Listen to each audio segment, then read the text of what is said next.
Welcome to Moments with Marianne. I'm so delighted we're spending this time here today. We have a very empowering show coming right up with special guest Allen-Gannett, and he's here today to talk to us about his new book, The Creative Curve. Now, Allen is the CEO and founder of Track Maven, and he believes that we've been spoon-fed the notion that creativity is providence of genius. Well, most of society is geared to telling us if we're not a genius, we might as well pack up and go home. Allen really believes that that's not true. Creativity isn't a gift that you either have or you don't. And Allen's here today to share with us why and how to get it. So let's welcome to the show, Allen. Thanks for having me. Oh, what a pleasure it is to have you here, and what a fabulous book. I loved it. I learned a lot. I've been doing kind of in that creative world for a while, and then to get your book and read it, I was like, wow, there's a whole lot of stuff here I had no idea. Yeah, the goal is to overwhelm you with geekiness, so I'm glad I succeeded. Yeah, and it was right up my alley. Totally right up my alley. Well, and so what inspired you to write this book? Because we know you as the creative guru. What kind of inspired you to write this book? So the book is all about this question of, whether or not we can learn to become more creative. And I run a big data company that helps a lot of big marketing companies figure out, what are the things that are resonating with their audiences and trying to really understand the sort of consumer preferences and trends. And the thing I've always had the sort of belief system around was that, well, creativity is a rational thing. You can learn and get better at it. I've read some of the research and the science, some of the stories about it. And I realized a few years ago, it was about 4 years ago, that I was in the vast minority, that most people have this image of creativity as this mystical, magical, semi-divine thing that, has strict a few of us, but for the rest of us normies, we're sort of helpless. And this, to me, was a really dispiriting notion, and I got kind of frustrated. Hearing people who I knew had all this potential, I knew were very smart, I knew were very capable, have these limits on themselves. And, there's this famous study in the 90s that tested kindergartners for creative potential and found that 86% tested at creative genius levels, but by the time they're high school seniors, it was like 15%. And so you see that something's happening in our culture where we are taking all this creative potential, but for some reason it's not turning into creative achievement. And I don't think it's because of ability. I think it's because of what we tell ourselves about creativity. Yeah. Well, it's good to know that you're one of the few brilliant people that doesn't have a unicorn in your backyard, It's actually something that could be attained for anybody. You don't have a unicorn in your backyard? I thought we all got those. Oh, wow. I missed that day. Well, and because you're right, because a lot of times when people think of creativity, they do think of it as this, magical kind of genius thing that only a few select people have. And so, knowing that something that can be developed, I think is encouraging. But also when you look at what the school systems are doing, it's like, ooh, maybe we should rethink what we're doing there. Oh, yeah. I mean, the stories are so fascinating because think about Mozart, for example. Mozart is sort of the example that everyone always goes to. They're like, you start talking about the book, they're like, well, what about Mozart? And the thing is that we have this notion of Mozart. A lot of it comes from the movie Amadeus, where in the movie Amadeus, it starts with he's 3 years old, he's blindfolded playing the piano for the Pope, and Salieri is narrating, and he's talking about how, Mozart wrote his first, concerto at 4, opera at 6, all this stuff. And the reality is that, this is not true at all. Mozart, the real story of Mozart was when he was 3 years old, his dad, who was basically a helicopter dad, said, Mozart, I love you, but which you should never say to a child, I love you, but you're going to become one of the world's greatest musicians. And little Mozart was like, okay, whatever you say, Dad. And Mozart's dad got him literally the best music teachers in all of Europe and made this little kid practice 3 hours every single day of his childhood. And then Mozart wrote his first truly original piece of music, not when he was 4 or 6, but when he was 17. This is after 14 years of practicing 3 hours a day with the best music teachers in all of Europe under the conditional love of a helicopter dad. This is not the story of someone sort of walking out of the womb playing the piano. And so we have these notions and these mythologies around creativity that are just kind of comical and wrong, but we've internalized them in such a deep way in our culture that they really affected how we think about this stuff. And that's worrisome. I mean, in school, I remember hearing the story about how, Darwin noticed that, the birds on the islands were different depending on the island. He had this eureka moment, and that's where natural selection came from. And no, the real story of Darwin is that he spent years and years and years thinking about natural selection and writing the book on natural selection. And it literally took decades for him to finish it. And so we have these sort of silly, fanciful notions around creativity because I think they have done well in terms of selling magazines and stories about creators, but they're not actually true. I think it also puts a lot of stress on people who are younger, thinking that they have to live up to these myths when you consider creativity. Oh, yeah, and it's one of those things where I think parents feel all this stuff where they're like, well, what's little Johnny's special passion? We have to find something that he's great at or divine at. And the reality is that everything in the beginning takes a lot of hard work. There isn't anything that the second you sit down, it's immediately easy. Sometimes it may feel that way, but in reality, what scientists have found when they look at stories around talent development and quote-unquote natural-born talent is usually there's some sort of misattribution error. So maybe you find the 12-year-old girl who the first time she ever goes to a track meet, she's incredibly fast. Everyone's like, wow, it's natural-born talent. But then you actually realize if you look hard enough that ever since she was 5, her dad, who loved baseball, was playing baseball with her in the backyard, and she was sprinting between the bases in the backyard. And so without realizing it, she'd actually been sprinting for 7 years. And so what you find is that we're actually very bad at sort of backtracking and looking at the origin of talent because we don't really think to look at it until we already see it. Yeah, and notice it. Well, and I kind of want to bring you into the picture, of course, because you started noticing patterns at a young age. And, I'd love for you to kind of share a little bit about that. Yeah, so I've always been sort of a data and pattern-obsessed guy. I think a lot of it comes from when I was young. My parents got divorced when I was 1, maybe 2, and, I was an only child. They both worked full-time plus jobs. My mom at one point got laid off and went back to school. And so I just spent a lot of time by myself.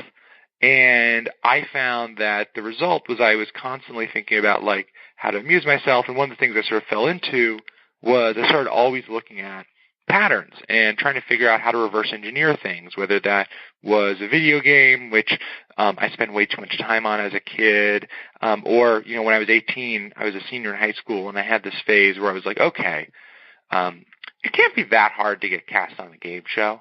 And so I proceeded to apply for literally every game show on the planet, and I got called for an audition for Wheel of Fortune. I never watched the show before, and so what I did was I ended up watching all these Wheel of Fortune episodes and reading all these blog posts about the audition experience and realizing that there's a pattern to the contestants they picked.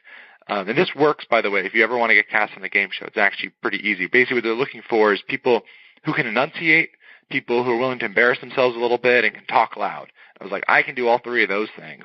And so I drank a lot of espresso. I went in. I auditioned for Wheel of Fortune. I did an Elmo impression, and they were like, you're on the show. And so I was terrible at the puzzles. They had a puzzle test that I had not studied for, and I did really bad. And unfortunately, that probably came home to roost because when I was on the show, I lost to Joan from Alexandria, Virginia, who won $60,000 and is continually scarred in my brain. And so I've always found that patterns are a really interesting and valuable way to sort of engage with the world. Well, Joan is obviously famous, more classic so than Joan. beyond the game. Yeah, classic Joan. But hey, it takes a lot of courage to do that too, though. To espresso up and do an Elmo and and show up for one of these things. But it sounds like you were so fascinated with the patterns that you were just ready to go. I mean, I've always been someone who thinks that I think my parents, and I think this is why a lot of it comes back to nurture. I think my parents always were pretty hands-off, but when they were hands-on, it was very much like, you can do what you want to do, and you decide. And I think that sort of gave me the ability as a kid to sort of go down and chase down my own rabbit holes and realize that a lot of these rabbit holes, if you're willing to think about them in a sort of structured way, were actually sort of gameable, learnable, winnable, whatever the proper term is for that. And I think that's a very exciting thing for us as humans. I think the idea that, there's things out there that we're not good at today, but we could be good at is really promising. Oh, I think so too, because a lot of times people grow up thinking, gosh, if I'm not good at a specific thing, that I'll never be good at it. Yeah, and the science just shows us that's not true. I mean, there's this famous sort of business thing that people talk about, which Malcolm Gladwell popularized, which is the 10,000 hours rule, which is this idea that with 10,000 hours of practice, you can become good at anything. And the issue is that he kind of has it right in some sense, but he also has it terribly wrong. So the 10,000 hours rule is based on research by K. Anders Ericsson, who's a very famous professor who studies talent development, has done a lot of the seminal work in the space. And what he talks about in his research, well, there's two big mistakes with the 10,000 hours rule. The first is that the research had that 10,000 hours was the average across skills, because different skills take different amounts of time. I mean, there's not some magical cell that at 10,000 hours your brain goes, aha, you're an expert. What you actually find is that, skills like playing the piano, for example, take on average about 25,000 hours because people have been doing it for so long, right? There's lots more people trying it. On the other hand, there's skills like digit memorization, which is now there's all these competitions around digit memorization. And if you want to be the world's best digit memorizer, it only really takes about 400 hours because less people have been doing it. It's been around a lot less. So that's one issue with it.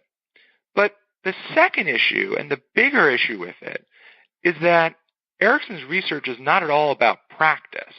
See, practice is actually something very specific. Practice is the idea of just doing something over and over again. It's repetition. It's to help make something more rote, to make it sort of, muscle memory, to be able to do it, quote unquote, in your sleep, as we say. No. What his research is all about something called deliberate practice. See, deliberate practice is actually very different. Deliberate practice is all about taking a macro skill and breaking it down into a tiny little micro skill. It's the difference between playing basketball and practicing left-handed mid-court dribbling over and over again.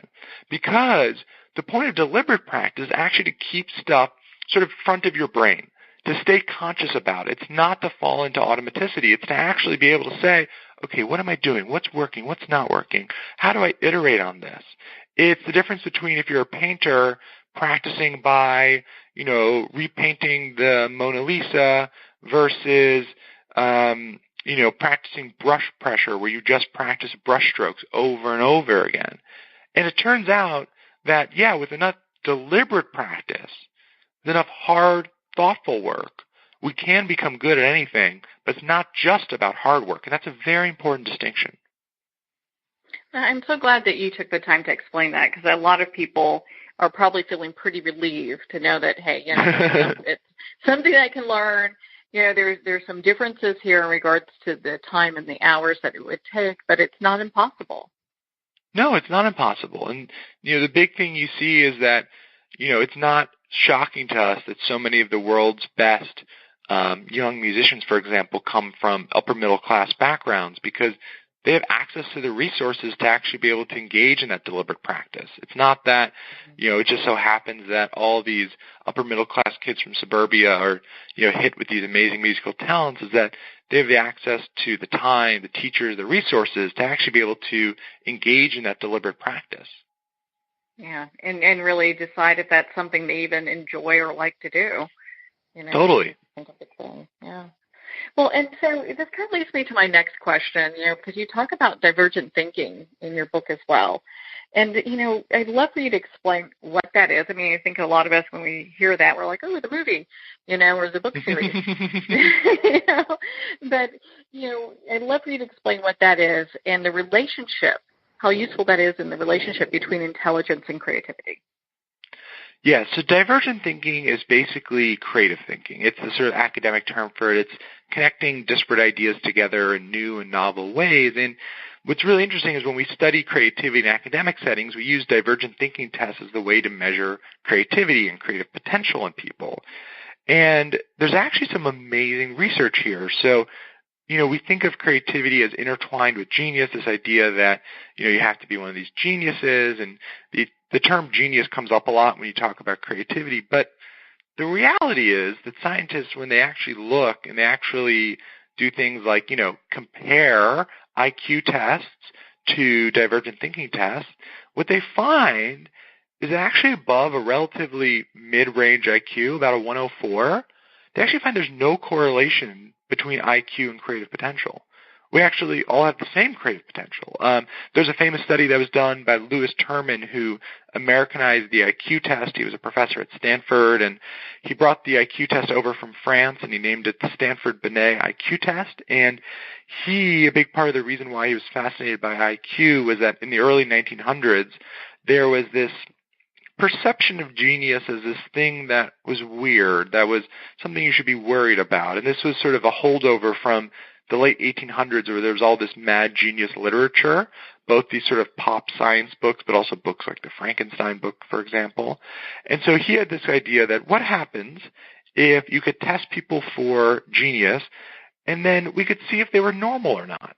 And so he took a few thousand school-age children, and he tested them for IQ. And he took the ones that had an IQ that was at a genius level, and he started sending them surveys every 5 years. There was about 2,000 of these kids. And he wasn't a particularly great marketer. He named these kids his termites, which is kind of terrifying. And he started sending them these surveys. And they continued even after he died. His protégés kept doing them. So this has turned into the longest longitudinal study ever. And what he found that was so interesting was that having a genius level IQ, well, you were pretty normal. You were normal when it came to your levels of depression, divorce, suicide, all these things. But you were also normal when it came to success. There were mechanics. There were service employees in this group. In fact, there were no household names, no future Nobel Prize laureates. In fact, the only two kids he tested that went on to win Nobel Prizes were two kids who didn't make the cut.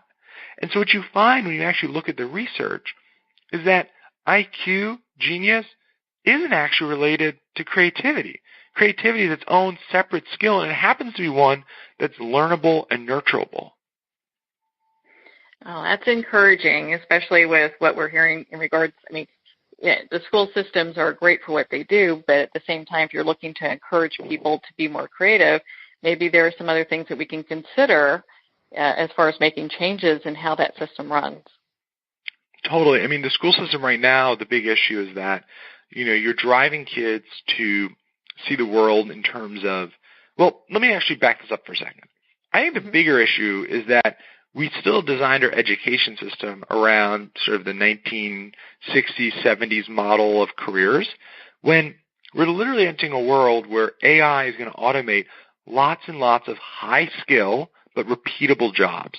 Lots and lots of high skill but repeatable jobs. And the issue is that many people in the school system are driven to high skill repeatable jobs, whether that's different types of legal jobs, accounting jobs, even many medical professions are high skill but repeatable. And so we tell our kids, don't take risks. Creative professions are a great way to be poor. Become a doctor, become a lawyer, become an accountant. But the world that we're moving to is that the most future-proof set of career skills are creative skills. Those are the things that will be hardest to replicate. And I think we're underestimating how quickly and how severely AI is going to upend the sort of traditional career structures that we think of. Oh, without a doubt. My goodness, you look at companies are clamoring for people who are creative. There's we want people who think outside the box.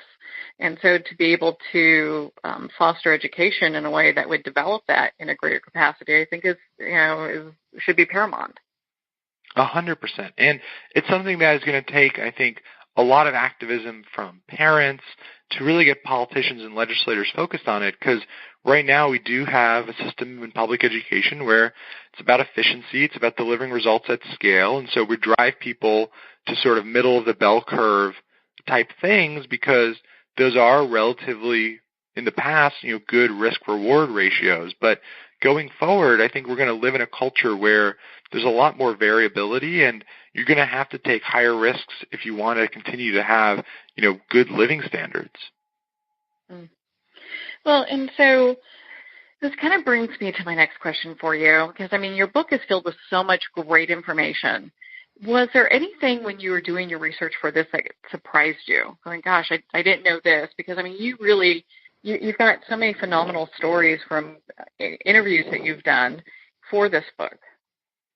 So there's a whole bunch of things. One of the things that surprised me the most was, I spent a lot of time with a lot of the academics in the space here, and I went into the book writing process sort of, always having this notion that, creativity is learnable, you can get better at it, but, I still sort of held on to this idea that, there's probably some people who are much better at it. And I was shocked by the amount of consensus there was among the academics who spend all their time in talent development, the study of greatness, which is an amazing name for a field, the study of greatness. But I was surprised by the consensus these academics had that no, talent is learnable, creativity is learnable. In fact, it is something that everyone should learn. And I was surprised by how clear they were with that and how much in agreement they were. That was particularly surprising. The other thing I thought was surprising was I spend in the book, the back half, I explain these 4 patterns I found that these creatives that I interviewed all did. One of them, which was particularly surprising to me, was that these great creatives are also some of the biggest consumers of creative products. See, we have this notion, I think, that there's these 2 groups of people in the world. There's consumers and there's creators. We talk about the creative class. But one of the things is that these creators all told me these stories about how both as children and ongoing, they spent huge amounts of their time consuming content. I tell the story of Ted Sarandos, the chief content officer of Netflix, who's been there for 18 years. Now they're producing 700 original shows this year. That's not episodes, that's shows. And he told me the story of how, as an 18-year-old, he got a job as a video rental store clerk. Instead of doing his homework, he decided to watch every single movie in the store. I can't tell you how many novelists told me they lived near a library and read every book in the library. J.K. Rowling would lock herself in her bedroom and read books to get away from her fighting parents. In college, she had library fines because she had so many books taken out. And so one of the things you see is that actually consumption is hugely important to the creative process. And the reason why is it turns out that when we talk about creativity, we often talk about these aha moments, these flashes of genius that we experience. Well, these flashes of genius are actually a pretty normal biological process. They're just how our right brain does its work.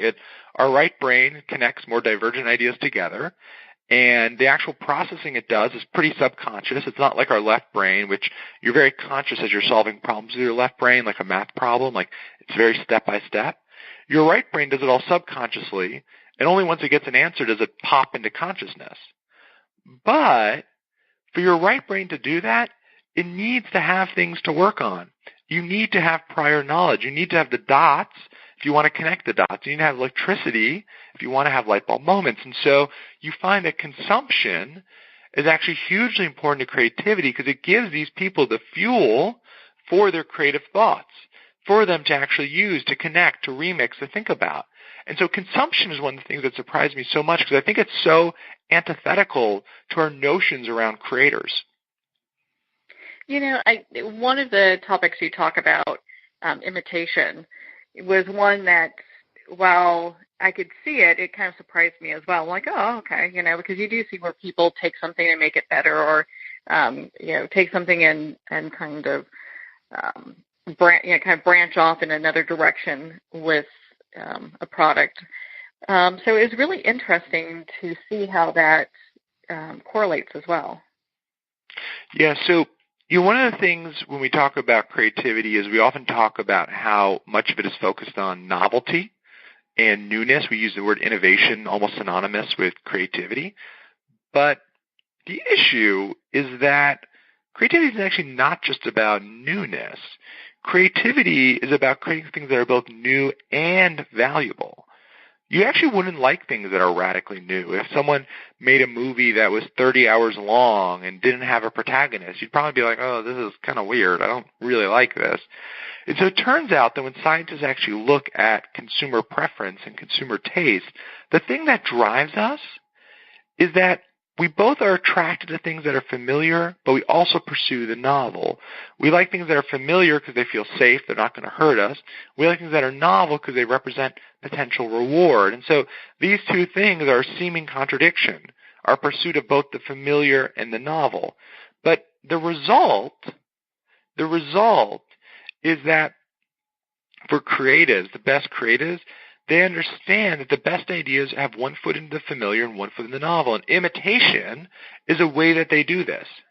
And it's not plagiarism. It's not, saying, oh, I'm going to take the content that someone else did.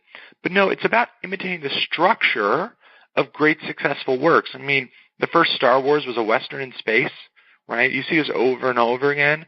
I think about right now there's that trend in America of the sushi burrito that's blowing up. It's sushi, but it's a burrito. It's familiar, but it's novel. And the way to do this in a scalable way is through imitation. So what you see, for example, is, Kurt Vonnegut, the author, when he was first getting started, he tried to get a master's degree in anthropology, and his thesis, he actually was all about mapping out the story arcs of great successful works. That was actually what he did. You see this with Ben Franklin when he talks about learning to become a great writer. What he did was he actually went and outlined the arguments of some of these great creative writers that he looked up to, and that's how he actually learned how to tell a great story. And so that's really where I think you really get your handle on how to create the familiar if you're creative. It's through imitation. Well, I'm not quite sold on the sushi burritos as being a thing I would enjoy, but, each to their own. But it does spark curiosity, and you're 100% right about that. On this note, we are going to pause here for a quick break. We've been speaking with Allen-Gannett on his new book, The Creative Curve. You've been listening to Moments with Marianne, and we'll be right back after these messages.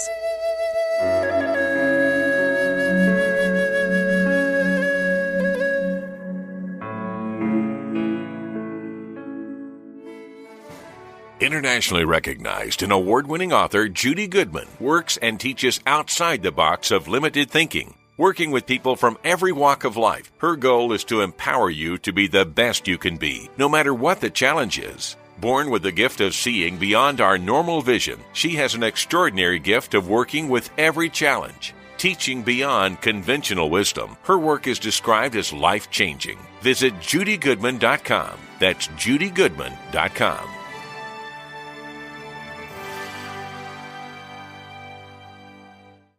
There comes a moment when you realize you're somewhere special, when you discover that each beautiful creature that you see has been rescued from a life of absolute horror and brought to this incredibly free place. Here's where their lives were forever changed and where yours will as well. Discover over 500 tigers, bears, and lions at the brand new visitor center at the Wild Animal Sanctuary just outside Denver. For more information, visit wildanimalsanctuary.org. Discover true freedom at the Wild Animal Sanctuary.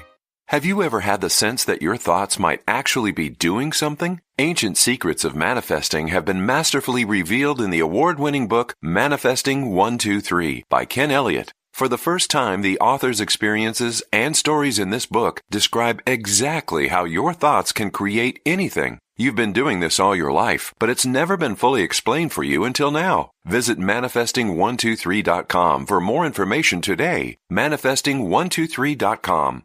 There are nearly 2 million Americans living with amputation. Many live right here in San Antonio. Becoming an amputee can be scary, frustrating, isolating, but there's no reason to feel alone. The San Antonio Amputee Foundation is here to help support you and guide you toward resources such as home and car modifications and even prosthetic limbs. For more information or to make a donation, visit saamputee.org. We'll help you live a full, active life, one step at a time. San Antonio Amputee Foundation, healing limbs, hearts, and souls.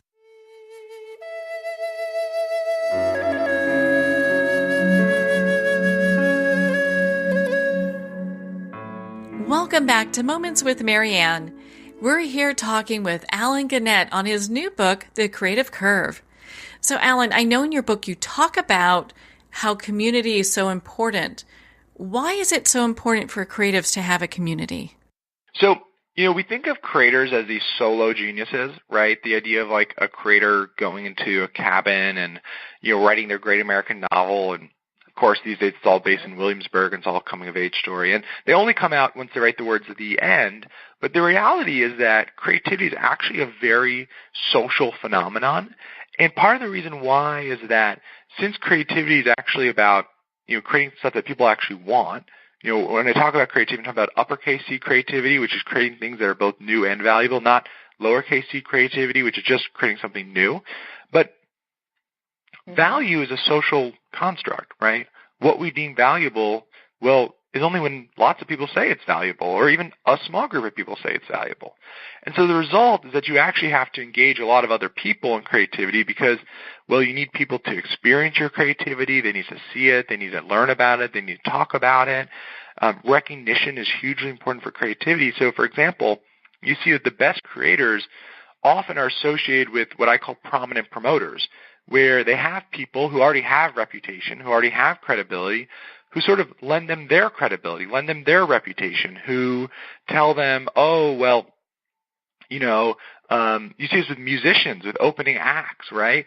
Rascal Flatts had Taylor Swift open for them. She became famous, and she had Shawn Mendes open for her. Now he's famous. Now he has people open for him. And you see this sort of passing on of reputation. Academics, you see the same thing. Senior researchers let junior researchers put their names on the paper because it helps them build their portfolio and build their resume. There was this famous study done where they compared the careers of Nobel laureates to scientists of similar pedigrees who did not become Nobel laureates. And one of the things they found was that their names appeared on papers in their 20s about twice that of people who did not become Nobel laureates. And you might think, well, of course, they were more productive. That's why they become Nobel laureates. But actually, it wasn't they were more productive. This is the same amount of work. It's just the ones who went on to become Nobel laureates, their mentors gave them recognition more often. So by the time they were in their 30s, they were on double the amount of papers, double the amount of citations. They had this compounding advantage that they couldn't be beat on. And so you actually find that reputation, sort of social recognition, is hugely important to creative achievement. Yeah, that's such a big thing. I mean, because it really, a lot of times almost feels like it all depends on who you know. Oh, totally. And I think this is one of the reasons why in creative fields, the reality is even today, you have to move to the city where your creative field is dominant, or you have to go there a lot, right? If you want to be a fine artist, you better live in New York. If you want to be in entertainment, you better be in LA or New York or maybe Chicago if you're in comedy. But there is something to actually seeing someone face to face that you can't do over the phone, you can't do over Skype, that drives so much of a relationship. And since relationships are so important to creativity, I actually think moving is one of the essential things you have to do. Well, I would agree with you on that, person-to-person, kind of in-person meetings, how important that is, how important it is for people to see you, because then they get to actually have a sense of who it is that you are and then kind of decide whether or not they like you. Once they like you, it's kind of a done deal. And then you actually have this like long-term relationship, and you have a friendship. That's always good. Mm-hmm. Yeah, friendships are always good. I'm all for that. So, well, okay. So since we're kind of toggling over to friendship, when I think of friendship, I was looking at your you have a list of people that you interviewed. And I'm surprised this wasn't like one of the first ones you started talking about. But I understood you were hanging out in a place called Chubby Hubby. And oh, my God. To share with us what that experience was like. So what you're referring to is I spent a day at the Ben & Jerry's headquarters, where there is a conference room named Chubby Hubby after the flavor. And I spent a day with the flavor team there, which is in charge of making the 8 to 12 new flavors that Ben & Jerry's comes up with every year. And what was amazing is that, well, first of all, by the way, as someone who's not very tolerant of milk, this was a very interesting experience. But what was amazing is that, you think of creativity and you think of creators and you think of these sort of mad scientists, and Ben & Jerry's is just sort of all of those things. And, their innovation process, they have these amazingly talented food scientists and chefs, but their innovation process is shockingly structured. It's shockingly data-driven.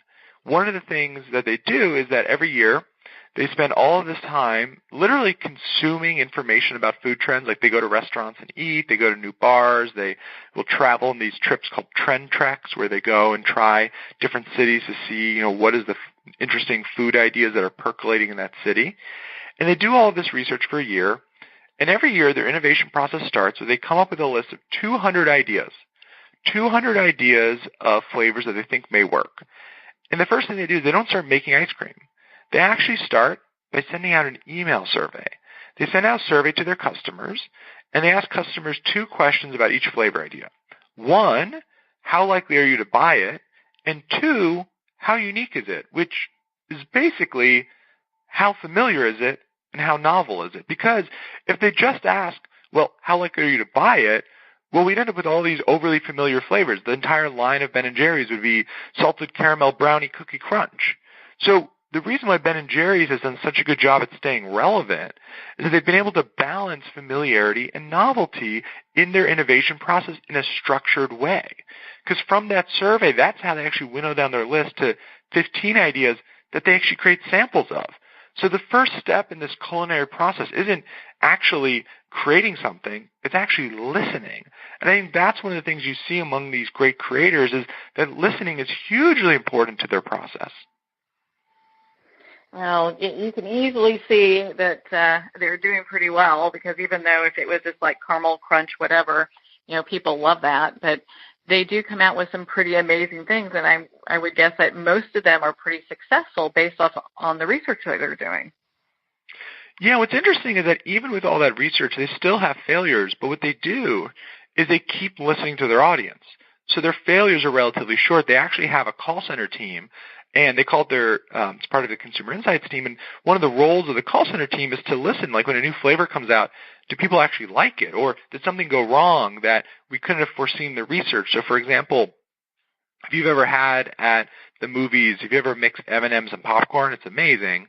And so of course they tried to make a flavor around this, and they did great in the testing, it tasted great in the lab, but it turns out that when you put popcorn in ice cream, and you freeze it, and, it's shipped to the store, it's on the shelf, well, the moisture that seeps in to the popcorn makes the popcorn kind of soggy, and turns out it's kind of gross. And so they very quickly got that feedback through the phone, and they were able to realize, okay, this was a mistake. They stopped it, and they learned from that. They learned more about the effects that moisture has on the things they put into the ice cream. And that's one of the ways they realized that we should really focus on things like cookies, where we put cookies in, and they're hard when we put them in, but after they're frozen, actually the cookies become soft and doughy, which is wonderful. And so by listening to your audience, you're constantly learning and refining your creative process. And I think most creators who are aspiring sort of view creativity as something they're doing for themselves, but the best creators view it as something they're doing specifically for the audience. Okay, so now wait a minute. So this popcorn and M&Ms kind of deal, did they get that from you? Because didn't you have a game you were developing that had that? Oh my God. I did have as a only child, I did have one of the ways I amused myself. Oh my God, where'd you find this? Is I did have this game where I would play toy soldiers, and the one army was popcorn and one was M&Ms, and when they died, I would eat one, and so this is why I was a fat kid until I was 10. Well, I think we all go through that kind of that stage. Yeah, it happens. But I'm pretty sure they took the popcorn and M&M's idea from you. I mean, I'm sure about that now. We'll take it. I'll get a licensing fee. They just have to redevelop it. Well, and it's so interesting. So when companies do this, when they have these things that could be like these creative, genius moments, and then they have to pivot and go, gosh, okay, from a consumer standpoint, that really didn't work out like we thought. It's like with Ben & Jerry's again. It's great how they look at that and then they listen to what their audience is saying and then pull that information and then maybe even pull your beloved ice cream, Oh, totally. And the Ben & Jerry's, I think, example is just so wonderful at this. I mean, they actually have Chubby Hubby, for example, the flavor, which has become super popular, was actually the result of some customers as a prank, took Ben & Jerry's, put a bunch of pretzels in it, gave it to a friend, and said it's the new Ben & Jerry's flavor as a joke. And the person was like, this is amazing. And so they wrote to Ben & Jerry's about this, and they turned it into a flavor. And so you see that these great creators are just obsessed with listening to their audience. Well, and so why don't you share with us, because we've talked about just like obviously you were at Ben & Jerry's. Well, what about one of the other places that either you went to or one of the individuals you interviewed for the book? Why don't you share with us another story?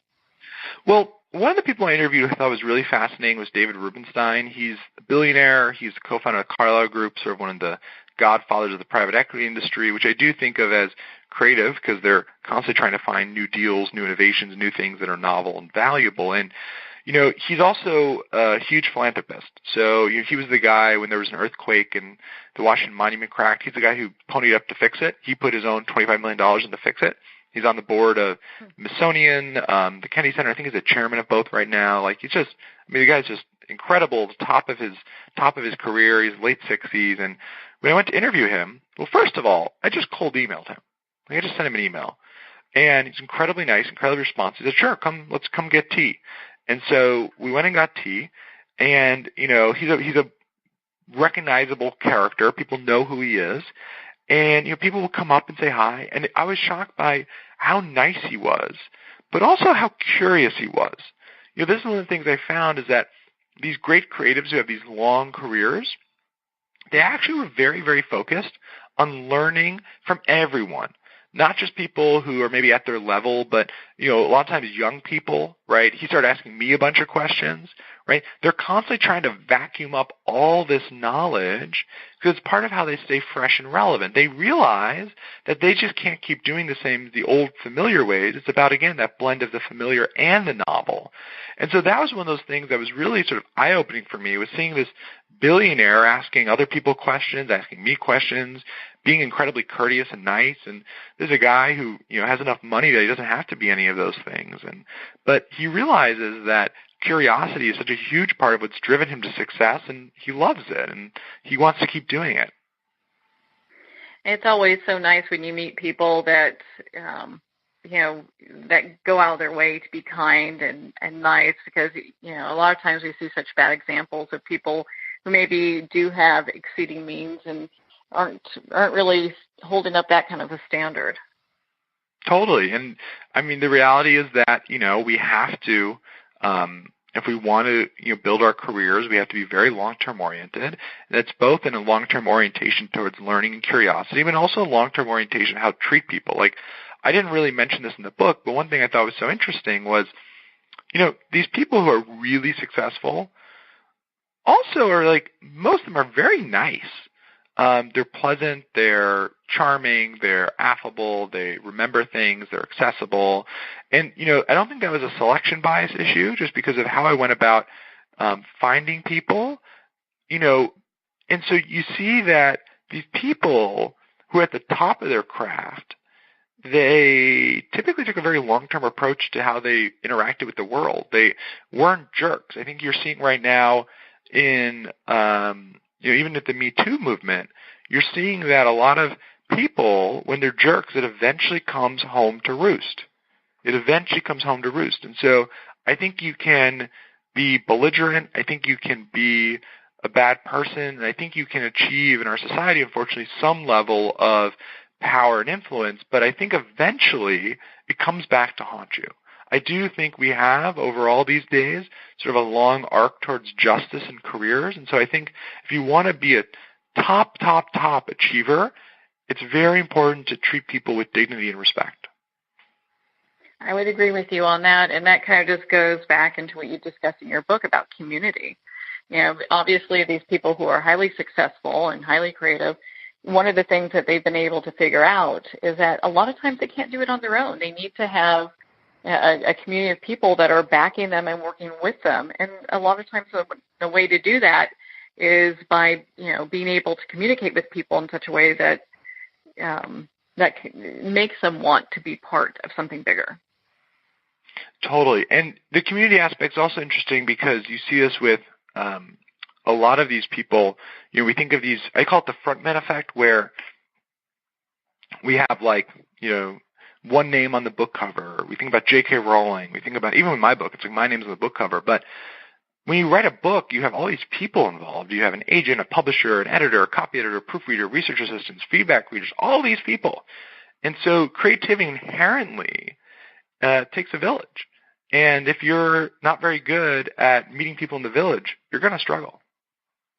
Yeah, because it's all about also how you get along with other people, and so it kind of makes me think. You interviewed so many fascinating and wonderful people for this book.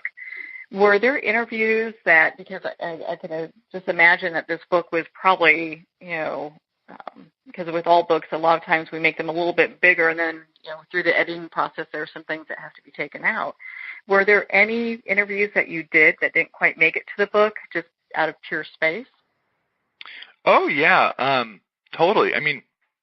Some of the ones that I thought were particularly interesting that didn't end up making it were I interviewed this famous producer, Michael Schamberg, who has had his hands in just lots and lots of sort of successful movies and didn't end up making the book. But one of the things he sort of pointed me to early on in my process was to look at people's childhoods and be sure to ask them about their childhoods. And I started doing this, and one, it's just a really great interviewing thing because you find that there's often really rich stories there. But specifically when you're talking about creativity, so much of this starts in people's childhood, because a lot of times what happens is that these people who are successful in their 20s and 30s, they had to start when they were young to be successful by then. And so you often find that a lot of times what we think of as natural born talent was really someone had a helicopter parent who pushed them very hard. They maybe were in a situation where it wasn't a particularly good situation, so creativity became a sort of escape mechanism for them, or they had one person in their life who was a very positive influence and drove them towards that. And so to me, that is just one of those things that was a really powerful moment, because it made me realize that I think we often don't spend enough time when we talk about the lives of very successful people of really investigating or interrogating, I don't mean that in a dark way, their childhoods, right? What drove this person to took these amounts of efforts to become who they are today? Because what I'm not saying in the book is that it's easy. I am saying there's a path, but I'm not saying it's easy. In fact, I think it's incredibly hard. I don't even know if most people would actually want to do what it takes. But the thing is that the reason why these people who achieve it do is often there's something pushing them to go through these steps. There's something external. There's some force. There's some constraint. And I think that was a really interesting insight for me as I was going through the process. So that was definitely probably the one that sticks out. One of the things that, there's a lot in your book that I just found to be very useful information, and most of it was like, wow, I had no idea about this. You go about life and you just do your thing, and it takes someone as creative and brilliant as you to go and pull all this information together so people have an understanding of what creativity means and how to develop it. But one of the things you talk about was in regards to being like an insider or an outsider on a team, and how that helps with not just the team itself, but how they can also develop better ideas. Yeah, so it's actually really interesting. Again, to this idea of the familiar in the novel, what they found was that the best teams are comprised of people who are sort of in the middle between the establishment and the fringe, the sort of the fresh ideas. But it's really hard to be that, right? It's actually quite difficult to be someone who's perfectly in the middle. So it turns out that the one other way you can get the same effect is to have teams that are comprised of people from both the establishment and the fringe. So they did this one study, these NYU professors, where they looked at movie crews, and they found the movies that won the most awards were comprised of people where the key people, producers, directors, screenwriters, were a mix of establishment figures and fringe figures, because this gave them the familiarity, it gave them the reputation, it gave them the credibility of the establishment, but it gave them the novelty, that newness that's required from the fringe. And so that, I think, is actually something that's really important, and something that I think a lot of people, when they're building their teams, mess up, is that they look for a lot of people who have experience, who maybe are similar to them, who have a reputation, who precedes them. But you also need people who are different. You need people who aren't similar, people who come from the fringe and have those new ideas. And so I think that, you talk about a lot of these days in culture about diversity, and I think cognitive diversity is super important, and I think represents all sorts of different ways that people come to it. But I think that's a really, really important thing when you're building a team. There's actually a book that just came out from my friend Shane Snow called Dream Teams. It's all about cognitive diversity that is definitely worth checking out, because I think that's one of the things we struggle with when we're building a creative team, is that we look for these people who have been such big successes. But if you just do that, you'll end up just following the same old idea. Eventually it'll be stale. Yeah. Well, it's interesting. We've had Shane on the show and love his book.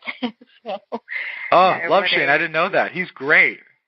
Yeah, he's fabulous. And, so it makes me kind of think, my goodness, you must put a lot of these same principles into practice with TrackMaven, with your company, bringing in some new talent, and, to kind of mix with people that maybe have a little bit more of an established resume. Yeah, it's one of those things you see. I think a startup is a great example of this, where, you have, and I even have this, how I run my company is it's me, and then I have a president, and, Tim is, I won't say exactly because he'll get mad at me, but he's, roughly double my age and very different sort of life experiences, and but together we're very different, but also very close, and we trust each other, and together we find that we're actually much more effective. And I made him president maybe 2 or 3 years ago because I sort of realized that there were things that I didn't know how to do, and rather than sort of constantly trying to learn how to do these things that I didn't know how to do, I found that actually bringing another person into the equation who's actually very different than me actually made me better and it made the company better.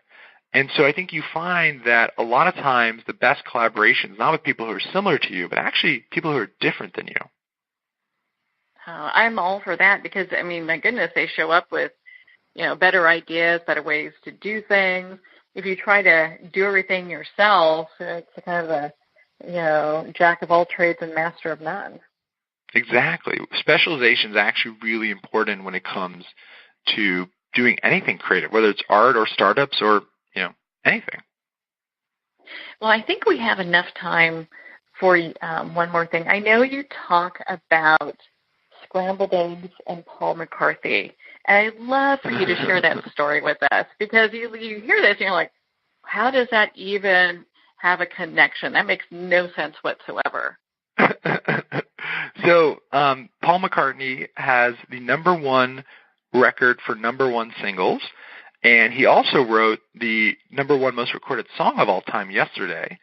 And Yesterday has this creation story that is I think, just such a great sort of prototypical example of how we sort of perceive creativity, which is that we say that the story is that he woke up with the song from Yesterday in his head, and he literally had it in a dream. He dreamed up the most recorded song in history.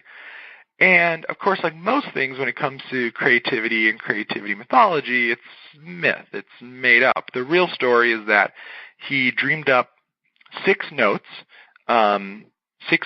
that were really sort of a reinterpretation of Ray Charles's version of Georgia on My Mind. Which he loved Ray Charles, and so he had these 6 notes, and he was in fact so worried when he had these 6 notes that maybe he had accidentally plagiarized something directly that he went around to his friends for weeks and sort of anxiously asked them, "Hey, have you heard this before? Because I'm a little worried." And they were like, "No, we haven't, Paul." And he's like, "Are you sure?" And he actually he only dreamed up 6 notes, not the entire song, not even the lyrics. And so as placeholder lyrics, he one day when he was playing the song for someone, the story goes that this person's mother came in and offered scrambled eggs, and so he ended up using scrambled eggs as the lyrics. And so the placeholder lyrics were scrambled eggs, "Oh my baby, how I love your eggs, I believe in scrambled eggs." So hopefully that was the only time someone's ever sung terribly on your radio show. But no, you did great. You know, oh, great. And so what you find is that the scrambled egg story is a really interesting example where, Paul McCartney actually took 20 months to finish the song Yesterday. It was nothing close to this idea of this, instantaneous moment of genius. No, it was 6 notes and then these weird lyrics and then 20 months of work. And so, creativity is not this thing that most of us just have in a sudden strike. It's a thing that we work at, and scrambled eggs are another example of that. Well, now that you've sung that, I'll remember it forever. I would remember that. It made all the difference, But it's so important to have these stories because it gives people something to kind of use as a reference point. Because when we think about Paul McCartney waking up and having a song in his head, most people think, oh, well, he was just done. I'm done. But, he took such care and kind of even, was driven by it for a little while. Yeah, his friends actually got annoyed at him. The rest of the Beatles, his managers, his stage managers, all these people started getting really frustrated because he wouldn't stop working on the song. Like he would when they were going on tour, he would find a piano and just keep working at it. And at one point they told him just finish it up, stop it, please. And he didn't. And that's what you find is that these stories, J.K. Rowling, the stories that she was hit with the idea for Harry Potter on a train, and the reality is she had the idea for Harry and a couple of the characters, and she spent 5 years getting the first book out. 5 years. And there's an interview she did once with a TV interviewer, and she shows the interviewer the box of the 15 different versions that she had written of Chapter 1 of Book 1. 15 different versions.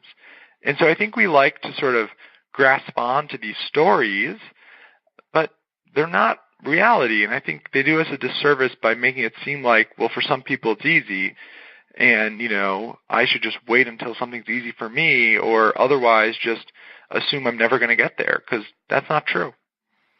Yeah, and kind of waiting for divine intervention to come down with a unicorn and a great idea when, again, we don't have unicorns in our backyard. You might, I know. Mine keeps leaving. I can't get to stay in the yard. I got an electric fence. It'll be a whole thing. Yeah, it makes all the difference. They'll probably come up with a Ben & Jerry's unicorn next.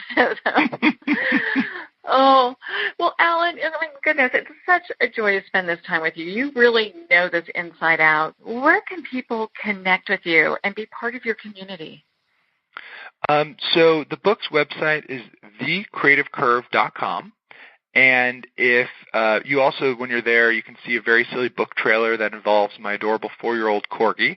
And then my website is allen-gannett.xyz. Well, I'm sure your corgi probably has his own social media now. Of course he does. I saw a picture and I'm like, that's one cute dog. It's critical. Internet age. Corgis, dogs, Yeah, hey, he's got to have his own voice. But thank you so much for taking the time to be on the show with us here today, Alan. Thank you for having me. Well, thank you, Alan. It's been such a joy to spend this time with you, and of course, to talk about your book, The Creative Curve. Now, Alan's book is available at all major retailers, Barnes & Noble, and Amazon. And if you're traveling, just like I was recently, you can also pick it up at Hudson Books. You can't miss it. It's one of their highly displayed books right up on their shelves. Well, we're at the end of our time today. I would like to thank everyone for tuning in. You've been listening to Moments with Marianne. And remember, make every moment count.